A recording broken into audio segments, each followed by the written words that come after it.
त्रिदलं त्रिगुणाकारं त्रिनेत्रं च त्रियायुधं त्रिजन्म पापसंहारम् एकबिल्वं शिवार्विदम् त्रिशाकै बिल्वपत्रैगा अच्छिद्रै कोमलै शुभै तव पूजां करिष्यामि एकबिल्वं शिवार्विदम्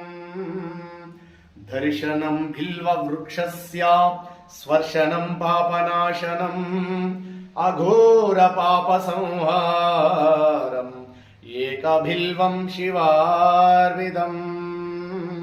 सालग्रामेषु विप्रेषु तटगुवनगुभयो यज्ञकोटिसहस्राणाम् एकबिल्वं शिवार्विदम् दन्तिकोटिसहस्रेषु अश्वमेधशतानि च कोटिकन्या प्रधानेन एकबिल्वं शिवार्विदम्।